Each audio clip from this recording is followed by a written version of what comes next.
Welcome, everybody. Thanks again for joining us. I'm always really happy to see you and have you with us. I'm very excited to introduce our guest today for a number of reasons. But before I do, I want to thank some folks that we always thank. We want to thank brassandwinds.com, a Quinn the Eskimo company. These are the folks we purchase our instruments from, our brass and our winds instruments from. We wouldn't think of going anywhere else. They've been tremendously supportive to us and very helpful, and we think you'll love them. So please, if you're looking for instruments, give them a call.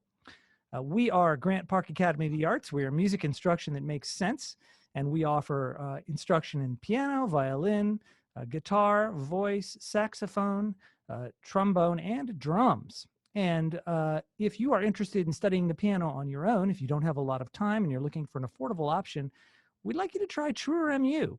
TruerMU is your option for doing self-guided classes in the piano. You can start just with the videos, and you can follow the videos along, and they're affordable, good time options. So without further ado, I'd like to introduce to you somebody that shares a lot of things with me. He shares a number of interests in mine, and I've known him for years, but I'm very pleased not just to introduce him as somebody interesting to me and a friend of mine, but as the now drum instructor for Grant Park Academy of the Arts, Mr. Brian Baraszu. Welcome. How you doing, Adam? Good to be here. Thank you. It's great to have you. I'm doing great. How are you? I'm doing well. You know, a little bit cloudy outside, but I actually like this kind of weather a little bit. Yeah, well, it makes you practice, right? That's right. More time to practice. Well, so now we've known each other a long time, long before the Grant Park Academy of the Arts ever started. But I want to go even farther back than our meeting. I want to go back to okay, so you have several interests that I'd like to talk about, and I'm going to tell the audience what they are. One is, I know you're a drummer, of course, and a musician in general. Two, you're a martial artist. And three, you're interested in and practice the Feldenkrais method, which I also practice. And for those people that don't have any idea what that is, we're going to talk about that later. But would you start with one of those three things and tell us basically, you know, how did you get here? Where did you get your start? How did I get my start? Well, I guess I would start with drums and music because you know, that was the first thing on the list, you know, that I got into. And I mean, I come from a semi-musical family on my mom's side. But I first started with piano, you know, and I had a good time with it. I had some recitals and that, but you know, I had my ears were a little more toward hard rock, you know, and like AC/DC, Led Zeppelin. My brother played guitar. He does play guitar, and so after 3 years of like bothering my parents, they finally relented and got me a drum set. I was trying to talk my mom into selling the piano, and you know, because if you sell a piano, you could get a pretty nice drum set, you know. So, If you can sell it. She wouldn't. No. That was the story was no. That's a piece of furniture now. so, so no, I'm glad she didn't. So the piano is a great place to start for anybody, but I think I just my instrument, my inclination, my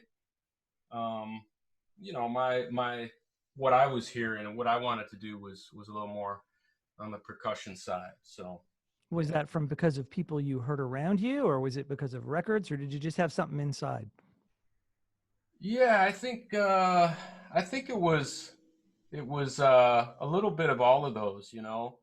Um, I mean, you know, some of the music that I was listening to, most of the music I was listening to didn't have, you know, much keyboards. I mean, it was like Deep Purple, the organ and stuff like that. But you know, nobody was really, you know, bugging their parents to get an organ in the house, you know. But I don't know, not my house. I could be wrong, um, but you know, it was just like with my brother getting an electric guitar, and then the stuff we were listening to, you know, it was just kind of a natural thing. I think hearing like Alex Van Halen and John Bonham, you know, just the sound, that sound just kind of grabbed me, really.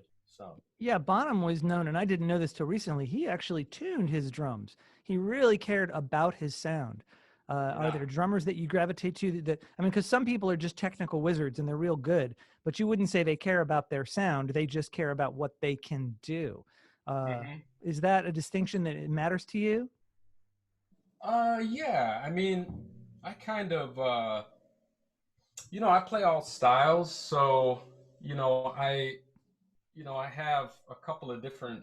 Well, I have like four drum sets. So one is so sizes of drums matter in terms of style a lot, but not always. There's some drummers who they have a sound and they play across the spectrum of styles. But I like if I'm playing bebop, I like that sound, and Mhm. if if I'm playing hard rock, it's like they're bigger drums, and you get a little bit bigger sound. So Bigger stick too, right? yeah, yeah, sometimes, yeah. I don't know. I kind of I stick with a stick. That's a no pun, but stick with the same size sticks, or maybe a little more, a little less. Not nothing major. Hmm. So Okay, well, now, how much of this do you pass on to your students? Do you say, listen, kid, you're going to need at least 3 drum sets? yeah, yeah. Um, yeah, right. Well, no, not at all, really. No, I mean that's kind of like you know, most kids, if they if they're just starting out, if they can just get a kit, that's great, you know. Hmm. So and it really What's the doesn't bare matter. minimum? What do they absolutely need to start taking drum lessons? Absolutely need a pair of sticks and a practice pad. Oh, okay. Yeah. So and so I mean some kids, some parents tell me, he's been hitting everything in the house since he was born, and we wanna get him a drum set, or maybe they even already have a drum set for him. But other people come, and maybe the kid's like 9 or 10, and she's interested in school band now, and we just want to get started at home, and give her a leg up in terms of what she's learning at school, and then maybe we're gonna get into the whole set. You know. So, a practice pad, I want to make sure some people may not know what that is. They Yeah, may think it's a kind of drum set. Do you have one to show us? yeah. So this is a practice pad, and So, the that's it. smart. That's all they need. This is it. That being said, I think um, you might, if you went one level up, you probably get a stand for the practice pad, and a drum throne, or like That's a um, chair. Yeah. that's what we call it, a drum throne, I'm right? just making sure everybody knows. Yeah. Yeah, yeah, yeah. So yeah, I mean a chair is fine, but a drum throne, you can get them on Amazon for like $25. You can adjust it a little bit for your height. So Hmm. and the stand, which is a snare stand, which is if they get a kit, or they get, like you're a music teacher, with the bell kit, right? Uh huh. With the snare, the the bells, and their sticks and everything. Uh So huh. and they kind of wheel that around, and you see the kids in school with the big case dragging through the hallway. So Right. so they'll have a snare with that, and then they can just put the practice pad on top of that. So Okay. so basically, yeah, you just need a practice pad, but if they don't get a stand in a stool, then they're gonna have to put it on their bed, or somewhere it's about level with their waist, Right. waist height. Well, let's say that somebody bites and says, okay, yeah, this guy on YouTube said all I needed was a throne, a uh, stand, and a pad. Now, how are you going to get from that to being able to play all those drums? Let's say that's all they have to practice on. How are they learning to play all those drums just on a practice pad? yeah, that's a good question. Yeah, there's certain things they can do, but yeah, you're not gonna get the feel of a whole, the feeling of playing. Okay. with So the what are drum they set. learning on that pad then? They're learning rudiments. They're gonna like I start them off with four basic rudiments, you know, and it's just singles. Like you play singles. So I mean, first they're gonna learn how to hold the stick, um, you know, and I have different ways of you know, seeing what a kid does naturally, you know, Mhm. rather than just say do this and everything. But they learn how to hold the stick, and if they can get it to bounce right away, you know, like that, then we move right to those four rudiments. So Yeah. so it's singles, then doubles, and it's really not. It doesn't matter how fast they can play it. It's just that they want to be able to get a comfortable sense, you know, with the sticks and the drum. And then the other one's a flam, right? So a flam is when you hit one note hits a little bit before the other, so it makes kind of a bigger sound, Hmm. a little bit fatter sound. Kind of funny because one stick is way high and the other is way low, but they hit right next to each other. Right, right. So what you're doing actually is your hands, the sticks are moving at the same time, but this one's closer, so you pretty much throw them at the same time, and this one hits first. Huh. You know, yeah. So and then there's the paradiddle, which is like you know, that's a standard rudiment. It's a combination of singles and doubles. A lot of people have heard of that, and you know, it's part of drum language, paradiddle. Hmm. So it goes right, left, right, right. So that's one side of it, and then it transfers to the other side, left, right, left, left. Okay, yeah. So I show those four, and then we kind of build on that. If they are really interested, I mean, you know, I actually do show kids who don't even have a drum set. I show them a basic beat, you know, because you know, like you're saying, it's you know, it's like what can they do with a practice pad? But yeah, you still have hands and feet, you know. So you know, here's your hi hat, right? Here's your snare drum. Your right foot is your bass. Your left foot is your hi hat. You don't really have to do anything with that, and then it's just a 4/4 basic beat, you know. So when I talk to them about that, it's basically, you know, drum beats are a combination of limbs playing together and apart, and that's it. And that's the kind of that's just coordination. So Hmm. when we're doing this with just our two hands, that's two way coordination. Okay. If I add a foot, that's three.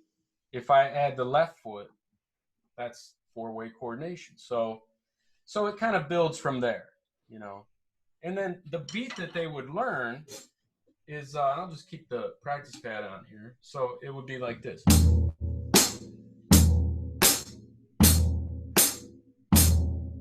right? So it's like that. It's just quarter notes, right? Hmm. 1, 2, 3, 4. Okay, and then they can do that. They can actually do that. Like they can make their pillow a, a ride cymbal. You know, Uh-huh. I mean, look, to tell you the truth, we me and my brother built a drum set before I even had one. You know, so I mean the hardest thing is a kick pedal. You know, but even that you can kind of figure something out. So I mean, you know, kids who wanna play, they'll figure it out. And Yeah. um, but yeah. Well, I really like how methodical and patient your approach is. Starting simple, Oh, okay. thinking about, the basics. Is that the way you were taught? Is that the way you used to teach? Or is that something that you've just learned to develop over time? That's a good question. You know, I think I really this comes to that second thing on your what you're going to ask me about my background.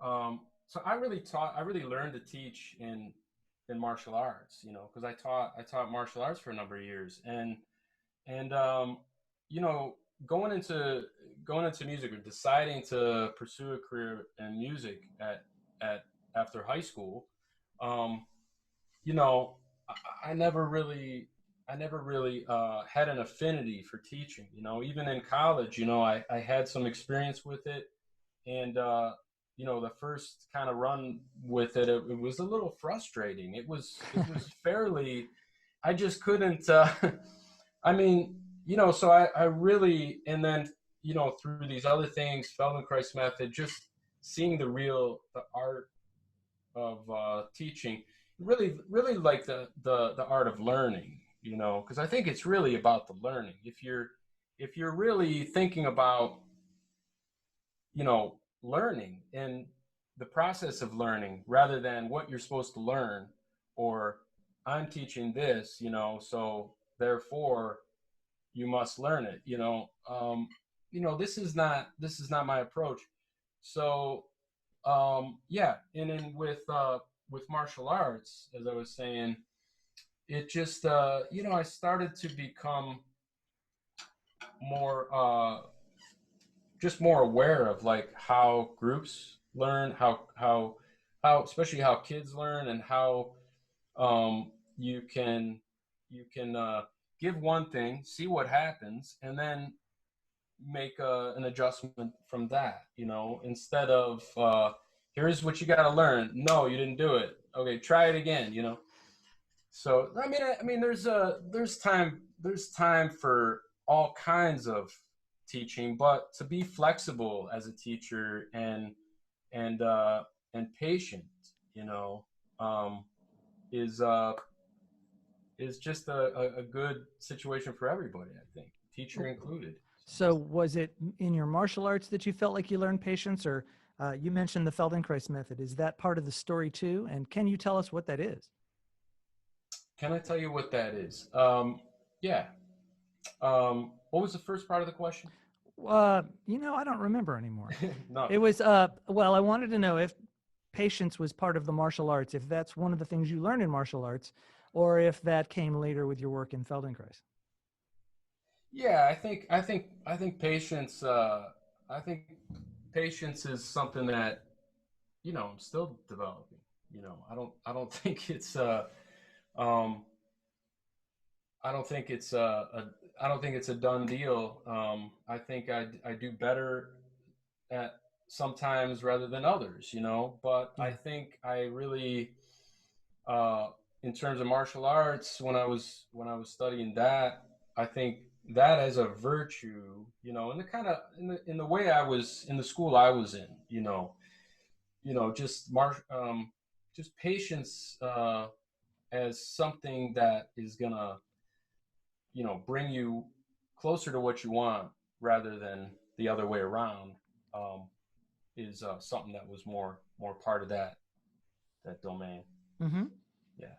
Okay. So what's Feldenkrais, and how did that help, if it helped? Feldenkrais actually.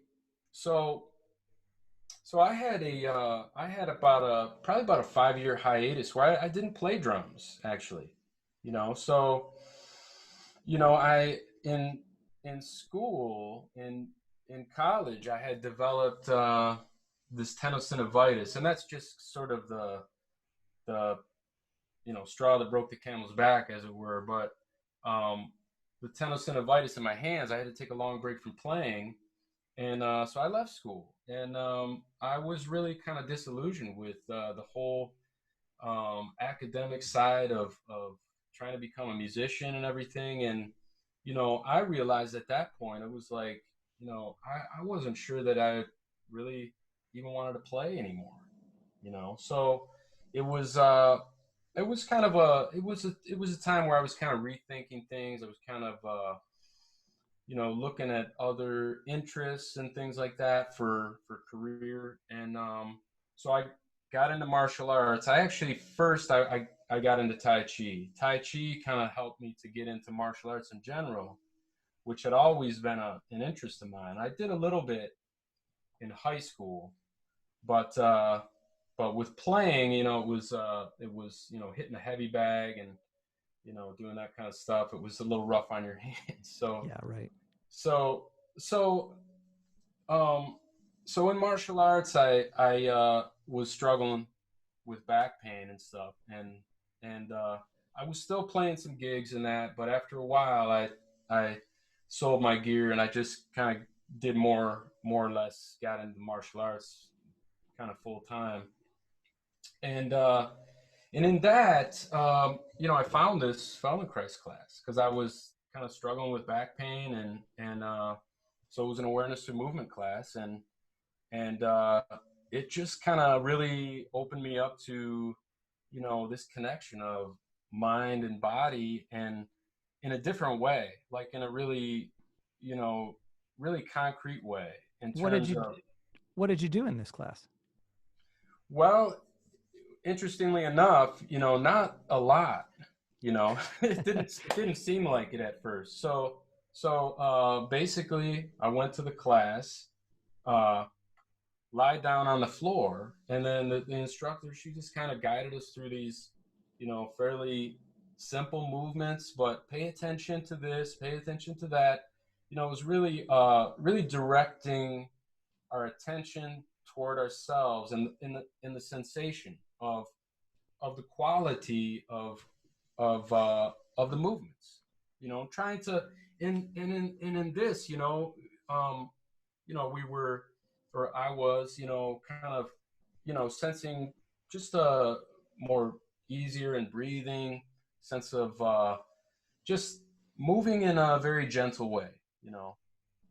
But what happened is when I got up, and stood up and kind of walked around, it was like I just felt like my body was just kind of, I felt bigger for one thing. I felt like taller and like bigger, almost like I was really like three-dimensional. And I felt like I was very grounded and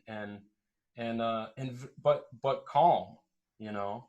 Yeah. So it was I was so intrigued, and I just kept going back, and what really got me into this Feldenkrais training was, I had this knee injury, from training, and yeah, it just I needed a little more than just regular physical therapy, and that's kind of what provided it, and also, I was kind of interested in this as a profession, and just trying to see, like, this stuff is pretty remarkable. And if I took it a step further, I would say, like, in my training, that's when I was like, wow, I really want to play drums again, because you know, I knew that, like, inside me, in my sort of, my mental blueprints, I had this drumming ability, but it was somehow kind of like, locked up, you know. And then, with these Feldenkrais lessons, and just like, doing these lessons and these different kind of movement combinations, and it just felt like, um, it just kind of popped open again, and it was just like right there, and all I had to do was like pick it up, Yeah. So yeah, that's it. That's a long story, but No, no, great. you know, The reason I'm mm, smiling, you know why I'm smiling, but maybe right, the audience doesn't. I'm smiling because I'm also a certified Feldenkrais teacher, and I had a very similar experience to yours. So I understand the path that you took, and yeah, it was great for me as well. Now, my experience in Feldenkrais was that when I tried to actually do the work, it was very hard for me to actually get people to do the work. Like, I found that without some kind of other credential, it was very difficult for anybody to believe that what I was doing was something or meant something. right, And yet I was able to incorporate it into my teaching, even when I was working in public school, very easily. So I was right. using the work the entire time. I just couldn't really call it Feldenkrais because nobody would know. Is that your experience, or how do you use the method now? Yeah. Well, I do have a practice. So it's kind of part time right now, especially with the COVID situation. But Right. and I do some teaching online, like group teaching. Hmm. awareness through movement. Um, but I mean, it's just really part of my thinking process in terms of when it comes to. I mean, I'm a very kinesthetic kind of learner, and so I use the method a lot with, especially with myself, but yeah, with students. Um, it's not Feldenkrais lessons totally, but the thinking is there. So Hmm. um, and I'm developing on my own some things for drummers, called drum moves, and they're basically just things that drummers can do. They're aware. It's awareness through movement, but Right. like really for drummers and for what we do, and in terms of because a lot of things, after you've been playing for a long time, and I'm sure you know this too with piano, is you develop habits, good or bad, but they're just sort of like uh, they're sort of like boxes you kind of live in, and so breaking out of that can be difficult for people if they're not aware that they're even not aware, Right. really. So in movement, awareness through movement, but movement in this Feldenkrais way is a great way to unlock that. Can you You give know. us an example? Can you show us something you might work on someone with? Yeah, like some of my students who are adults or like teenagers, if I really see that they have um, like a difficulty with their technique in terms of they really think of everything just coming from the wrist, or they really start to hit the drum from this kind of more extended place with the wrist. I mean, there's a lot happening with their shoulder and everything, but I kind of see this kind of thing, and so it's almost like they're already tense, right? So, so one thing I might do is just, put your sticks down, and you can just sit, on the stool, and then do something like bring your arms out like this, okay? And if they can start to turn their arms. Now, this is a classic Feldenkrais lesson. It's called rolling the fists, okay? The idea is not to, and I'll say this to your audience, the idea is not to just move, it's to, I'll start with one arm here. Can you see this? Yeah. Yeah. So if I turn my arm like this, and then I start to feel something maybe happening here, but I want to turn like it's like a rolling pin. I call it the rolling pin lesson. So you're turning here, and they want to feel how along their whole arm it can turn. Okay. So now you can do this in different ways, and it's going to depend on the person. So for somebody, I might have them just go like this. So when they turn their arm, they just turn a little bit to that side, and then let's say when they go this way, they can turn their head to this side. Okay. So, and most of the time, if you get them doing that a little bit, what we're doing is what we say is an undifferentiated movement. They're really moving. You're not just moving here, right? Now you can do that, and that might be something you might ask them to do. But when you start to move this way, if I talk about it in terms of the muscles, you're really you're getting the muscles to work together in this way that maybe they're not combined, or they're not aware that it can be combined. Okay, does that make sense? Yeah. Yeah. Okay. So then when they pick up the stick, it's not like I told them, don't move your wrists like that, move it like this. It's kind of like, well, just try it again, and 9 times out of 10, they're just more aware of what they're doing with their whole arm. So it's usually a little bit easier. So are you suggesting that just by being aware of sensation and movement in those parts of, without actually being instructed to do something, just having kind of that opened up to their awareness, that makes that much of a difference? I mean, yeah, Yeah, it does. It does. It does. But you know, you have to have some knowledge of the mechanics. I mean, a lot of times, you know, movement is you know, I mean, we think about movement a lot when it comes to drumming. I'm not definitely not the first one. You know, I mean, it's a core thing to think about. But I think the problem that comes up is that um, if you only are trying to do the correct movements and get rid of the bad ones, then it can be limiting for a lot of people because you know, I mean, the you know, some people have a natural kinesthetic awareness, or they've been playing since they were before they could walk, you know, so they just their whole aliveness is like involved in every stroke. So you know, and those are the people we admire, you know. So I mean, but uh but what about the rest of us, you know? It's like, how are you gonna, you know, I mean, to really um, be able to contact these higher levels of skill for yourself, you know, often requires something different, you know. Yeah, and this is one of the ways to connect to that if you don't Yeah. do it automatically. Right. Right. Great. Well, okay, so I want to shift just a little bit, and you may find ways to connect this with what we've already been talking about. But this is one of my favorite things about the drums, and I'd like to get your perspective, and maybe you can even Okay. demonstrate this with playing.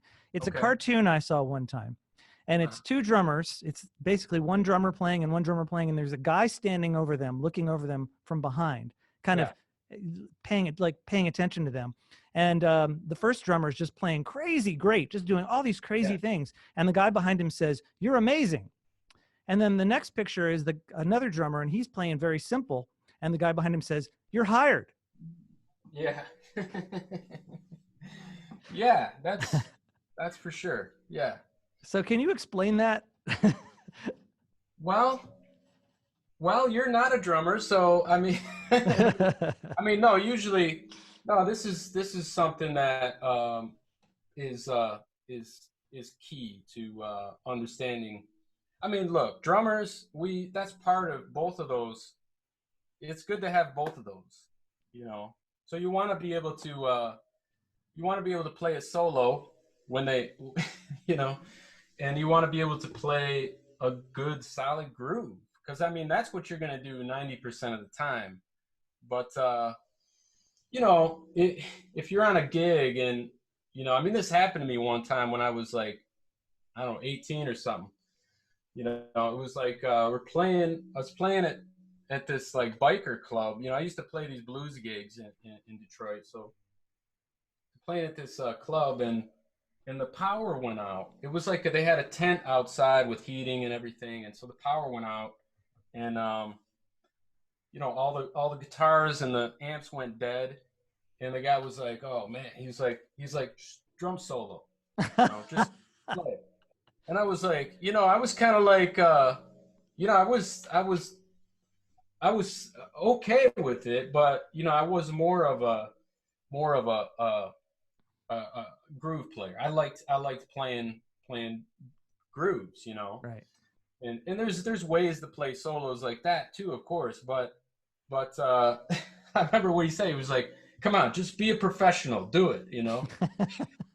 You know. So that's another example, you know. Right. But I try to help students understand, because it's true. Once they get some chops, you know, they're gonna play a lot. They're gonna do all kind of stuff.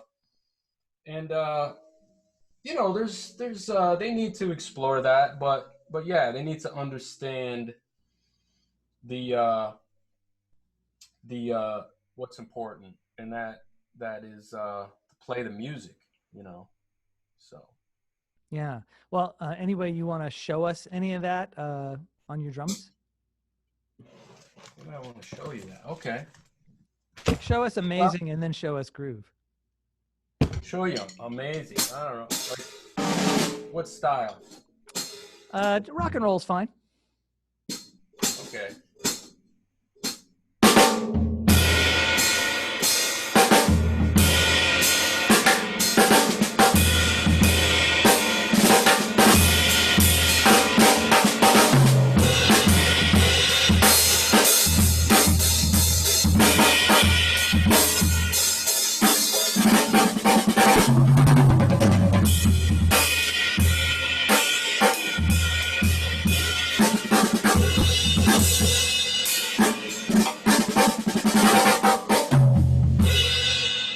Yeah, that's great. Very musical. I could listen to that a long time.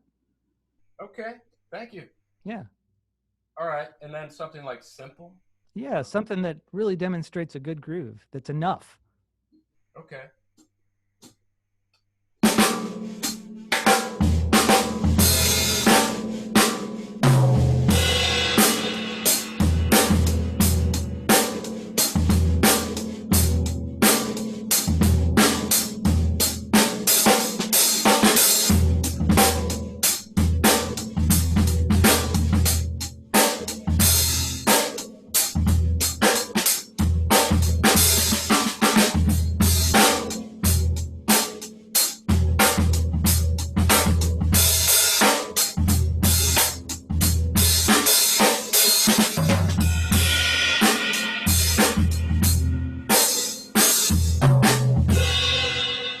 Yeah. So for me, the difference was the first one, I was enjoying listening to it and just really, and I liked listening to it. The second one, I felt like I was a part of it. Okay, cool. I was nodding my head. I felt like I was included.